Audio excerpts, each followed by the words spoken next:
today I am going to briefly discuss exercise when healing.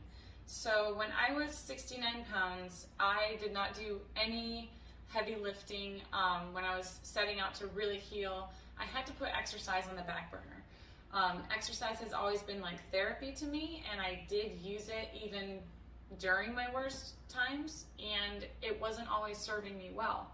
I wasn't being as mindful of my central nervous system as I needed to be, but it was like my only outlet sometimes.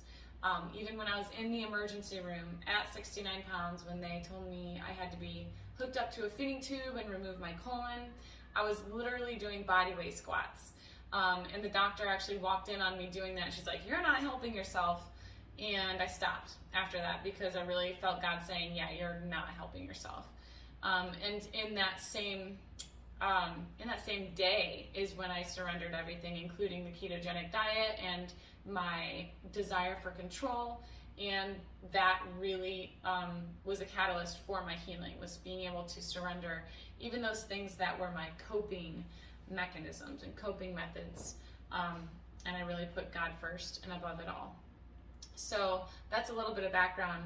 Exercise is therapy. It is a useful tool. Exercise is also considered to be a eustress. So instead of stress, bad stress, it's a eustress. It's good stress.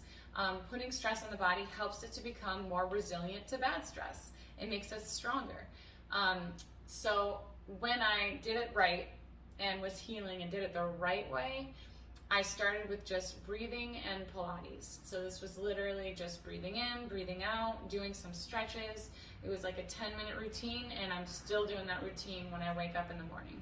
It's a great way to really just be sure that you're taking your time to breathe in and out, do some diaphragmatic breathing versus breathing into your chest, and just stretching out my body. So I think that's a great way to start any day. I would also do, some glute bridges just to engage the right muscles, and it was more so just isolation and engagement, not really working those muscles. When I did start to gain weight and I was around 100 pounds, my chiropractor was like, "I think you're good to get back into the gym if you feel ready for that." So that is when I did more weight bearing, and I used the machines because they were very protective to my form. I was in physical therapy at the time, also getting Graston therapy, which is similar to gua sha. Gua sha is a tool used to basically break up scar tissue, and it brings healing cells and blood to the site so that I can heal. But I had layers of scar tissue in my back and neck, mostly due to scleroderma. I had crest scleroderma. It was also taking over my lungs, and praise God, I am delivered from that 100%. I have undone most of the scar tissue with the help of that Graston. And then as I grew and got stronger with the physical therapy, I was able to learn proper body mechanics so that I wasn't going to hurt myself, even in the gym. And that was so useful. I had done physical therapy at least 4 other times in the past, and it never helped me. So the missing component truly was proper nutrition paired with the physical therapy. I started developing muscles in places that I never knew I had a muscle. It was pretty awesome. It still is awesome. So now I'm very strong, stronger than I've ever been, I'll say. And I do CrossFit 6 days a week, and it's awesome. But I didn't just get here overnight. I started at the bottom. So what I like to tell people when they ask about exercise during healing is it's always relative. Exercise is relative. So you can create eustress relative to where you're at. All I'm saying is challenge yourself a little bit. And then when it's not a challenge anymore, challenge yourself a little bit more. This is, similar to progressive overload if you're lifting weights. In terms of what type of exercise, I think that cardio is not as good as resistance training. So cardio has its benefits. Most of those benefits can be gotten after 30 minutes of cardio. I think it's great actually for the brain, mostly.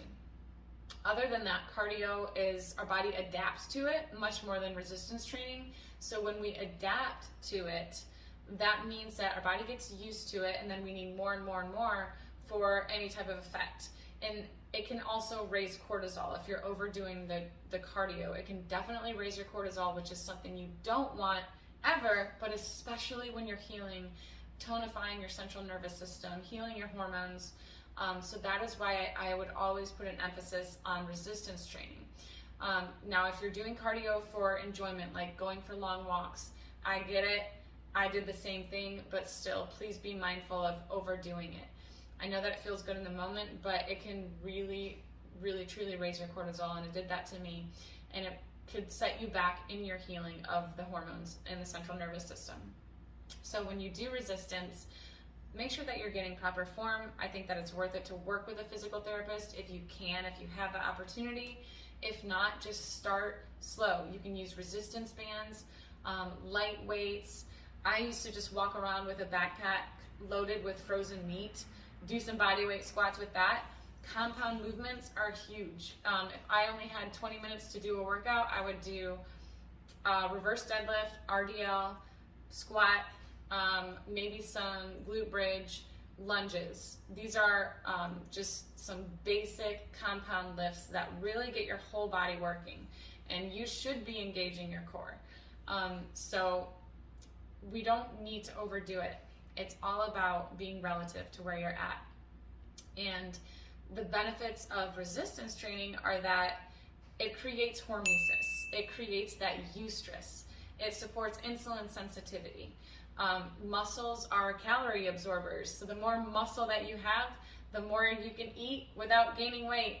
But muscle is also like an immune system. So we have our immune system. I like to say the gut is also like an immune system. And then I also like to say that muscle is like an immune system. It is so protective. And a lot of the symptoms that I was dealing with when I was underweight came from simply being under-muscled. I had insulin resistance because I was under-muscled. Usually we think it's someone who's obese or has type 2 diabetes. I was under-muscled, and so I wasn't getting the benefits of that insulin sensitivity that comes from having healthy muscle on your body. So resistance training over cardio, in my opinion, and be relative to where you're at. 2 to 3 days per week is awesome, even if it's just 20 minutes. Be sure that you are recovering. If you're not recovering, then don't push it. If you didn't sleep well the night before, then I probably wouldn't go work out. Wait until you get a good night's sleep, because that's when we grow. When we work out, we're breaking down muscle. When we're especially doing resistance training, we're breaking down those muscles. When we sleep and when we rest is when we're building muscle again. And you can't do that without proper nutrition either. So make sure that you are prioritizing correctly. If you have any questions, please leave them in the comments. And I hope that you guys get out there and build some muscle. Still building these, as you can see.